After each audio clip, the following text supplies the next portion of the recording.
We were kid-free last night and we are kid-free again tonight.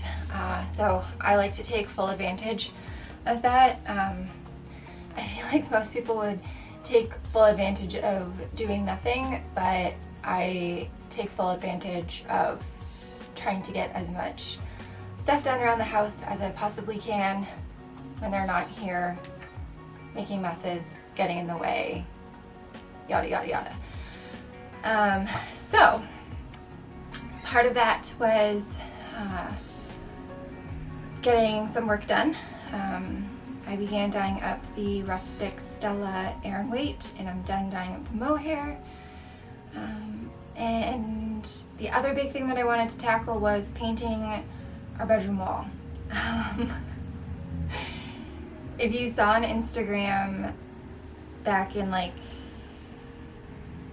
August, maybe end of August, early September, I don't remember when, but a few weeks ago, several weeks ago, I painted one of the walls in our bedroom to look like wallpaper. I kind of like muraled it in a dotty way.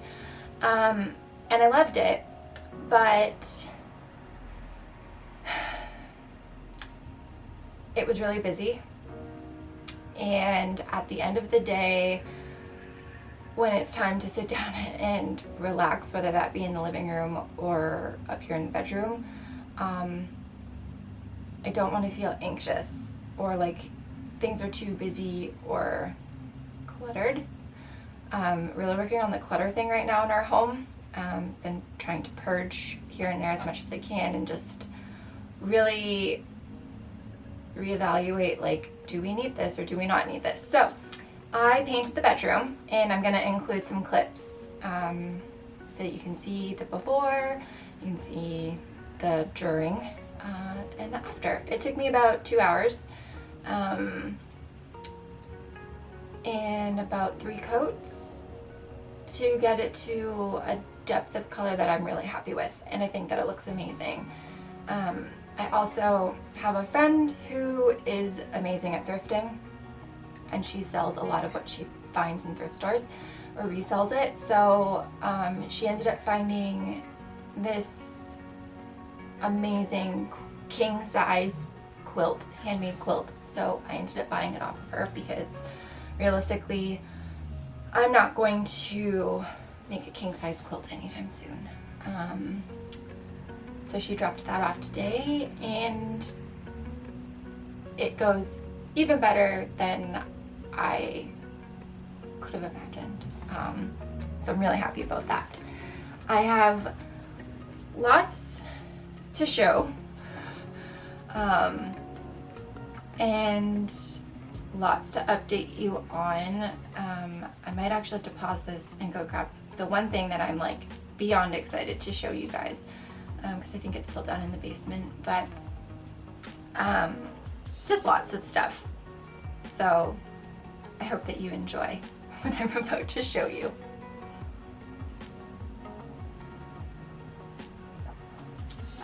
Okay, so I'm gonna start with my new yarn acquisitions. It seems like a lot, but it's fine. It's a pandemic. You've got to find ways to make yourself feel good, feel better. I don't know. So last time I mentioned that I was waiting on a 100% Canadian unspun wool disc coming from Wild in the Woods, and it arrived, and it is glorious. Look at how big this is. So this is just pure 100% Canadian sheep's wool. It has not been dyed. It is just, this is the color. I'm really happy with it. I was initially saying in my last video that I was going to use it to knit a pair of socks. However, I highly underestimated just how big it was going to be, and for comparison, I will show you the Plotilopi discs that I have. Can I do this without getting up? No. So, there's so much stuff. Okay. This is a Plötulopi disc. And this is the one from Wild in the Woods. So this is actually 200 grams of fiber. And I can't remember what these ones are. Maybe 100? But yeah, so this is the Plötulopi. And that's, let's see if I can get this to focus.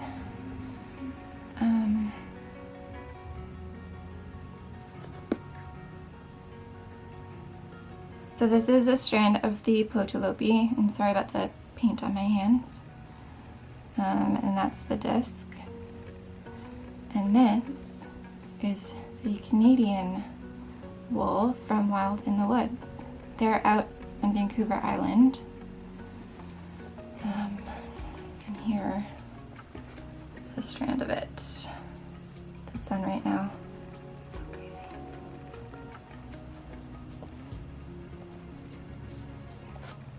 This focuses. So, pretty substantial difference in the thicknesses. Let me see if I can do side by side.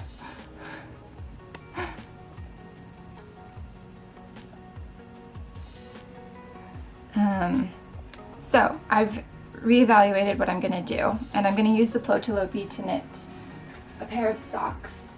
And I made the pattern that I want to knit anyways. Says to use Plötulopi, and then I'm going to save this and potentially knit myself a sweater. I have to look up exactly how many yards it is again. I want to say it was like 400 meters. So if I need to get more, I will, because this is glorious and very soft. So to say that I am in love with this is an understatement. It's amazing, and I was not expecting it to be bigger than my head, but it is, so that was a pleasant surprise. So yes, this is 100% Canadian, I think it's like referred to as unspun wool discs, and I'll hold it with a strand of mohair, but it's beautiful. So that was the first thing I wanted to show you because I had mentioned it in my last video, and I actually believe that it showed up on the day that I did that video after I did the video. So my next thing that I want to do, so right before Halloween, sometimes I get really stressed out or I get in my head about stuff, and I buy yarn to make myself feel better. So I came across this dyer. I'm horrible at French, so I'm not even going to attempt to try and say this name, but they are located in Quebec, and they do all natural dyeing. So this is their tweed base. It's an 85% blue face Leicester with 15% dongle nip. It's 100 grams, 438 yards. And I believe what it was dyed with is Myrobalan. I don't know. I'm probably butchering it, but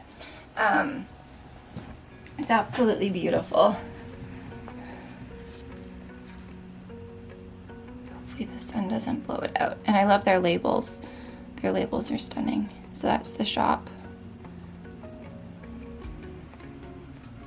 And I'll put links to everything in the bottom description. But it's a beautiful tweed. And then I got the same base, but this one was dyed with Madder. M-A-D-D-E-R. And it's just beautiful. So my plan with these, I'm trying to buy everything with a plan these days, is to knit socks for Nick and I. So my socks will be a red body, but I'll do the toe and the heel maybe in the dark color and then reverse it for his socks and do toe and heel in the red and his sock body in this color.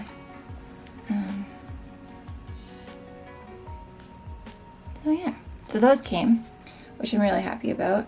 It is superwash, so I'm trying to not buy as much superwash yarn right now,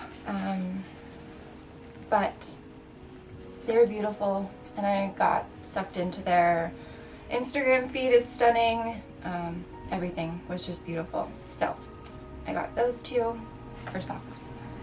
Okay, so where was I leaving off? Okay, last time I showed you that I had purchased some more of the, I don't know if I'm going to say it right, the Gilead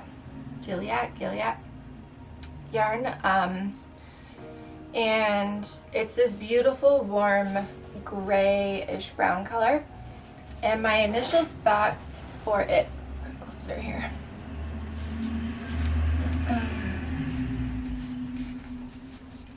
Let's see if I can show you the color.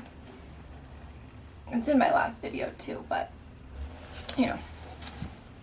So my initial thought for this was to either knit a weekender or even a nurtured sweater. But I was going through some of my magazines and my books and I came across number 28 of the Pom Pom Quarterly book, and I had gotten this during a fiber share swap thing.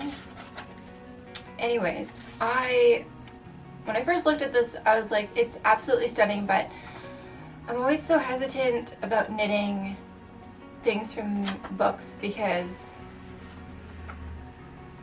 I don't even know why.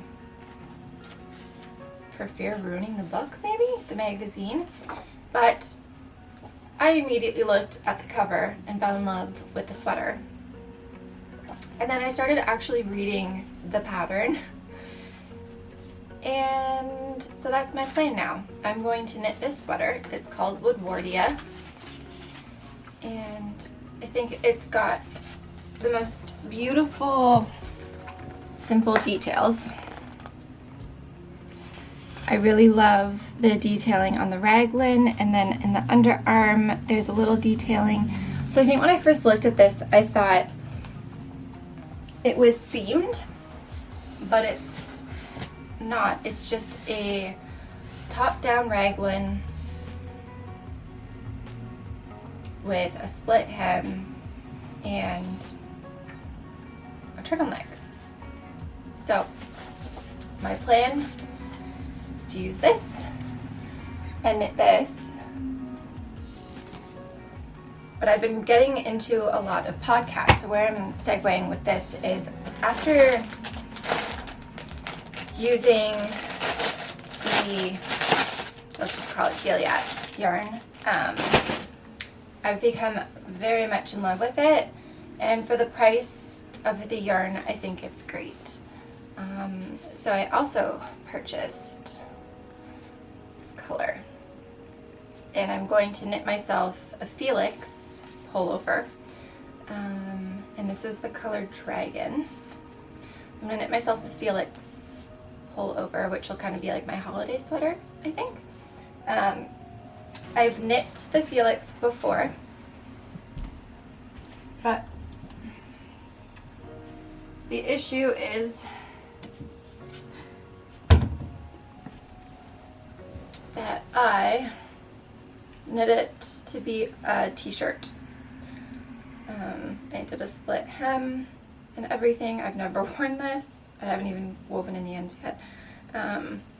But I want to knit myself a really cozy Felix that's all one color, that's super classic. I think that's the realization that I've come to, is that anything that I have knit with a variegated or speckled yarn, I do not reach for.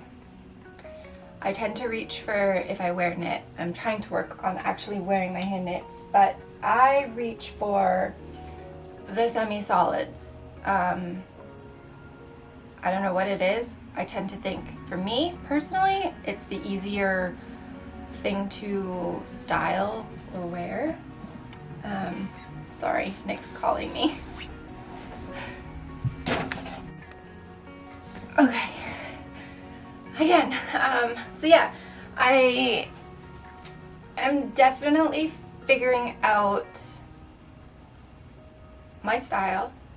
I'm trying to not be influenced too much. I mean, it's hard to not be influenced by what is happening around you and what you see other people doing, but I'm definitely looking at my wardrobe and figuring out what colors I like to wear, what colors I'm consistently wearing, and trying to fill in the holes where I think it makes the most sense.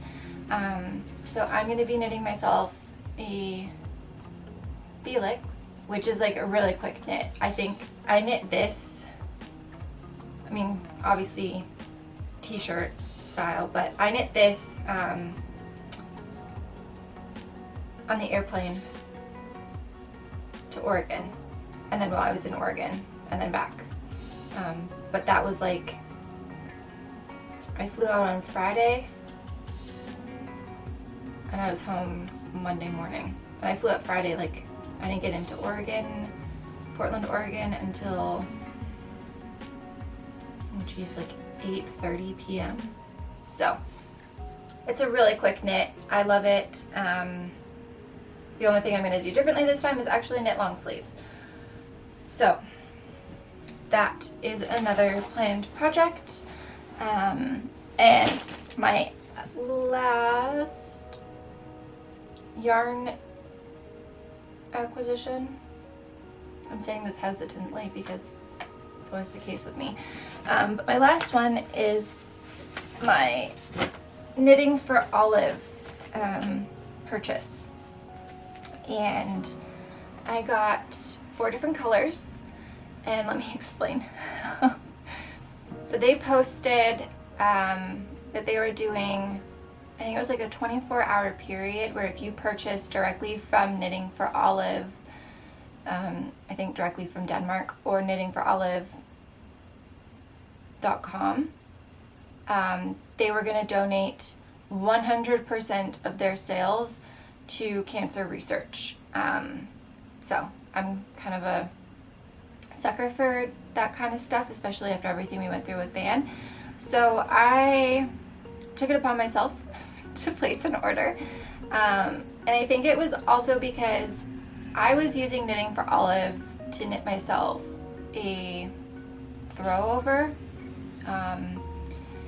But what I have learned with Knitting for Olive is that the color of the yarn in the picture does not always match the yarn that you get. And I had ordered from Jess at La Mercerie, and she reached out to me to say that she was worried that the color that I had gotten wasn't going to be true to the color that was in the picture. I decided to take a chance anyways, but it definitely wasn't the color that I thought I was going to get. So this was the first color of Knitting for Olive, which is called Cognac. I was expecting it to be a much warmer brown, like more of a camely colored brown, but it wasn't. So I have this. I'm probably going to de-stash it at some point, or maybe save it and knit a sweater for the boys as they grow. But these are the 4 colors that I ordered. So this one is oatmeal, and I just wanted something really classic and simple that would go with a pair of blue jeans, or I could throw it over a dress, wear it with a skirt, black jeans, whatever. I don't wear leggings. I'm really self-conscious actually in leggings, so my go-to is denim, blue denim. So I thought that would be really nice. And then for contrasting colors, I think this one was called Bordeaux, It's basically like a deep wine color. And I'm definitely more drawn towards warmer colors for sure. Ugh, I don't have the bands. I think this one was rose, like a dusty rose. And then this one is dark ochre. Really pretty. And what I'm knitting with these is a Rodari,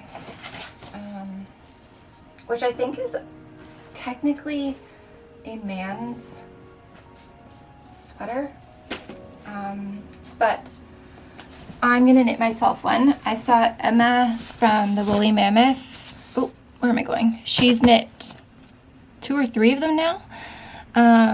So it's like a traditional Icelandic pullover.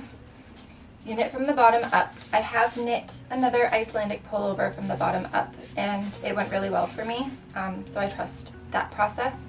Don't really trust the process with knitting top up on many other ones, but I cast it on the other night because I was really anxious to get started on it, and I love it so much. I think that the bottom is super cute and super unique. So you can see that there's still, let me move this here. So you can see that there's still ribbing. It's a 2x2 ribbing.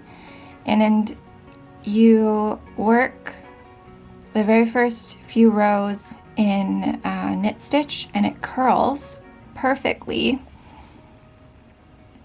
up onto the ribbing, and then it goes into a little bit of color work, and then you start working your increases. So for the size that I'm doing, I think I need to do 11 increases.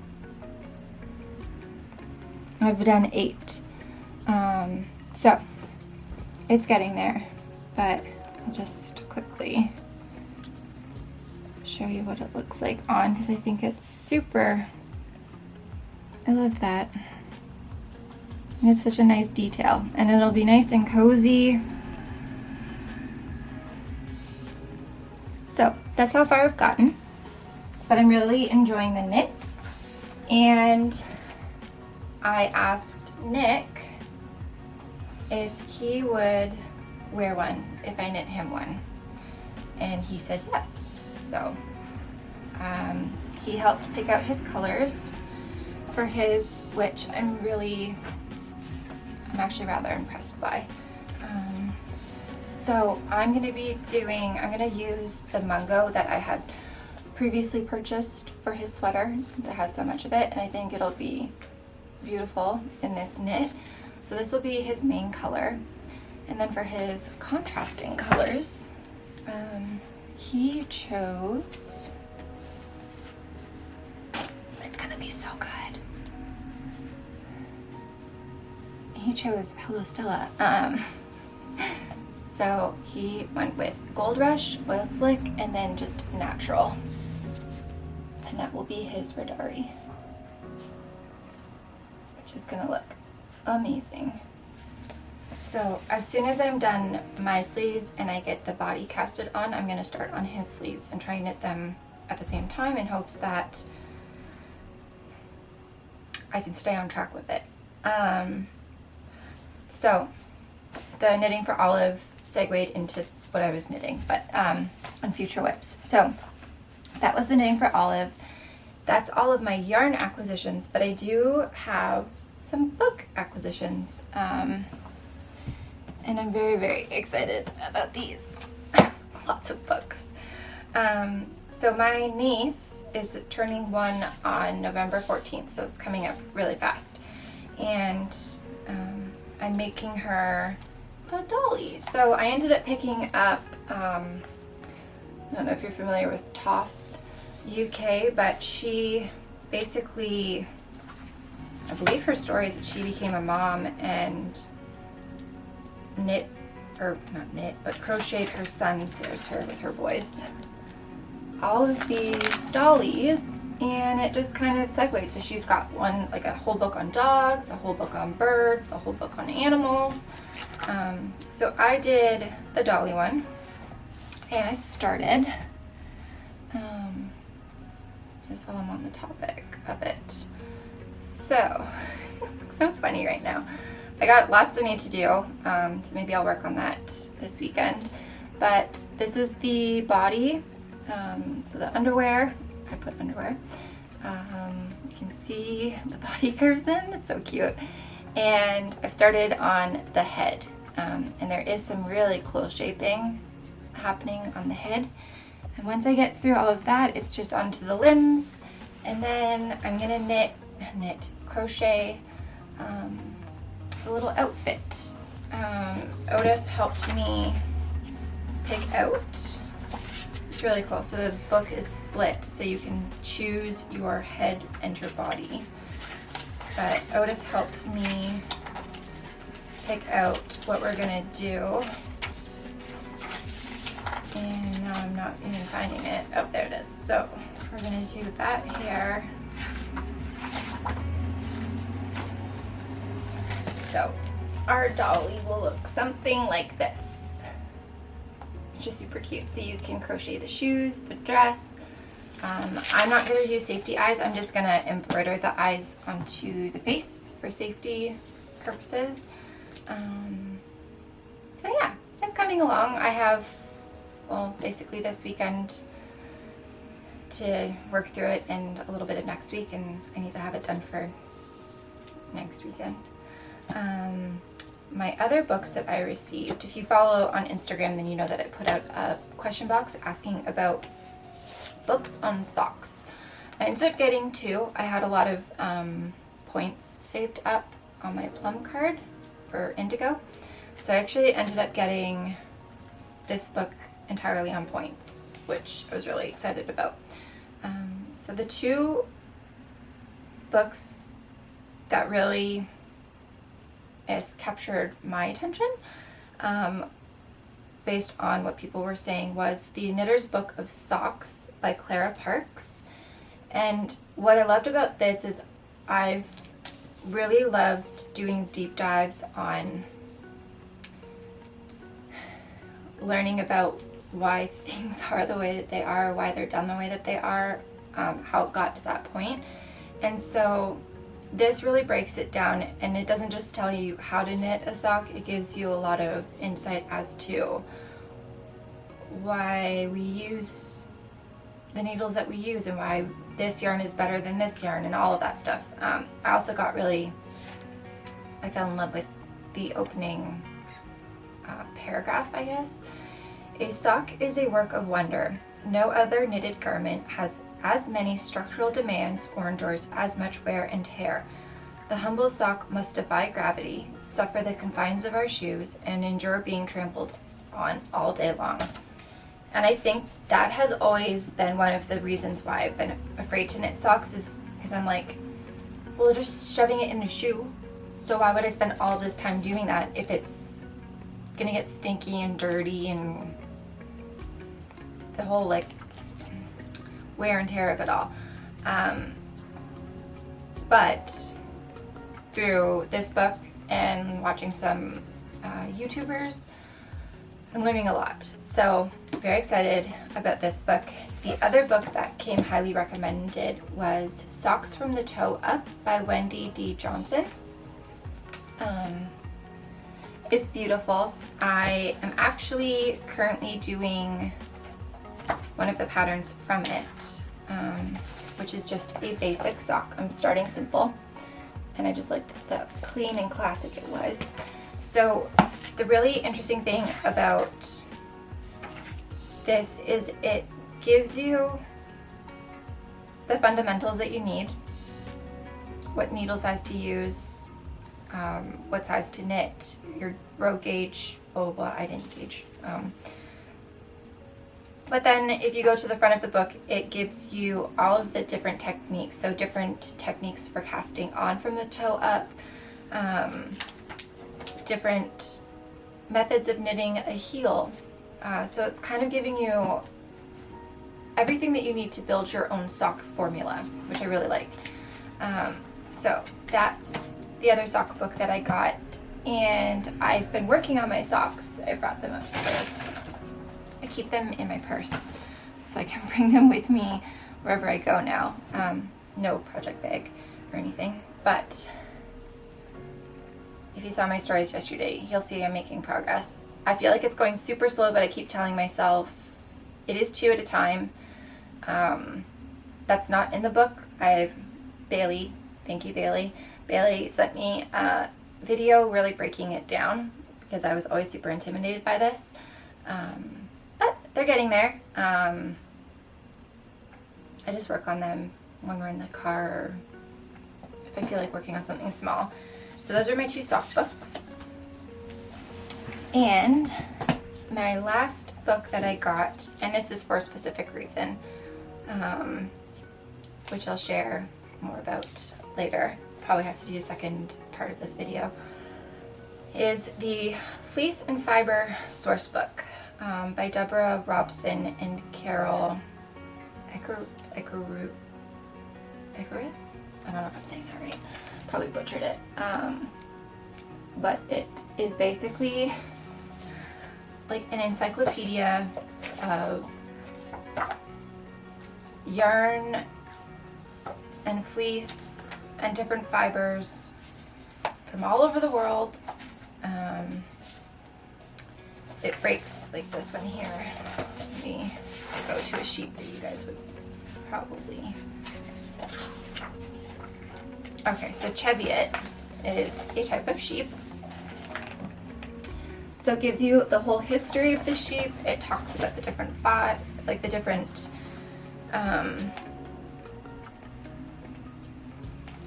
processing of the fiber, the different steps that the fleece has to go through. If there are, I guess, like subcategories of that breed of sheep, because there's so many. So it's super interesting. I find myself, I'm still very early on in the book, but I'm loving it. And the reason that I wanted to get this book is because one of my goals for 2021 is to really start working with local farmers and bringing in some Canadian wool to the shop. So I've already begun the process. It's very overwhelming, but this book is shedding a lot of light on that. It's like a whole new world. So that was my other book. I also really love when when you take the dust jacket off, it's so pretty.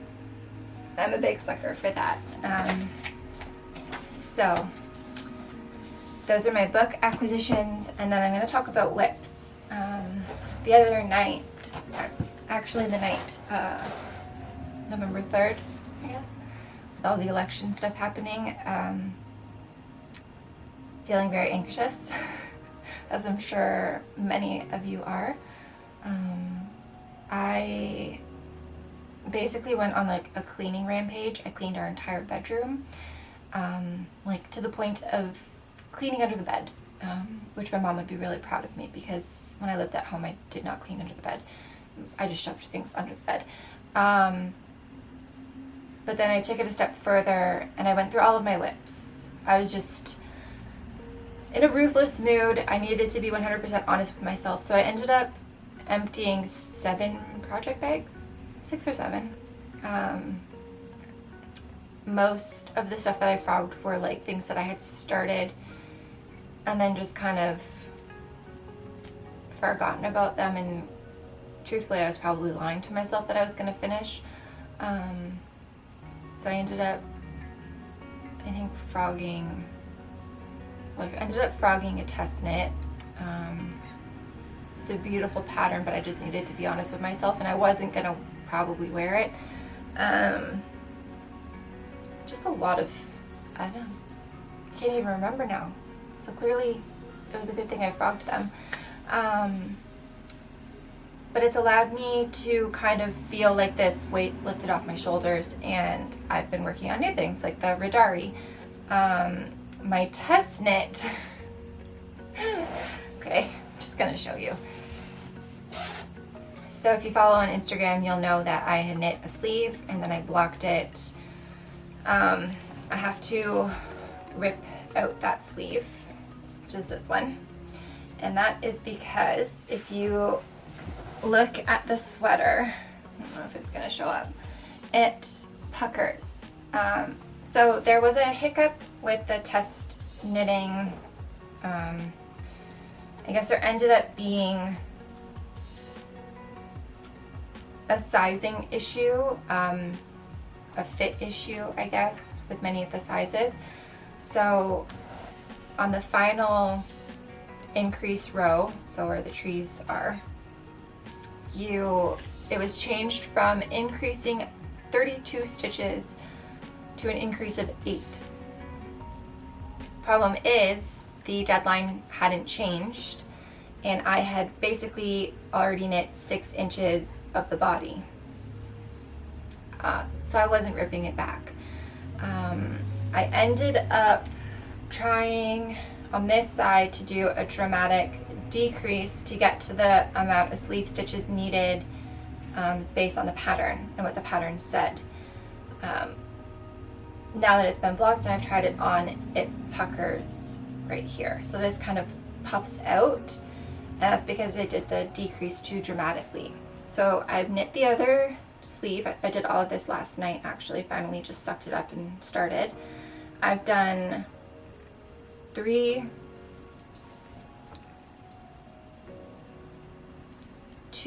decreases. Yeah, I did 2 decreases right closer to the bottom. And I basically just ended up knitting. It seems really large off the needles. It's actually not translating too bad in the camera. But I'll show you quickly because I actually want to get your opinions. And you'll be able to see the other sleeve. So I'm playing a super serious game of yarn chicken. And I have a couple of options. So I can either do a 3/4 length sleeve, which I think would be super cute. And you can see like that sleeve just fits so much better. Let me see without getting too tangled here. Okay, so you can see this is how this side is. I mean, I didn't really block this side, but you can see it just sits a lot better. And then you can see on this side, it kind of puckers out. And my other, and I guess this is my final whip, is I'm knitting a sweater for Otis. So if you remember, these were the colors that I got from Retrosaria, Rosa Pomar, their Portuguese wool. I ended up running out of yarn, so I improvised on the sleeves. They're not the exact same as the body, but I'm totally okay with it because it's just a kid's sweater. And I had to order more. So this sleeve is done. I got him to try it on. I just have to do the ribbing. And then I got to knit the second sleeve. When he tried it on, the neck was super wide, so I'm contemplating frogging back the ribbing and maybe doing a decrease. I'm not sure, but it's super cute and it looks amazing on him. So I'm happy about that. I started that a couple weekends ago. It just ended up becoming not a top priority while I figured out this test knit stuff.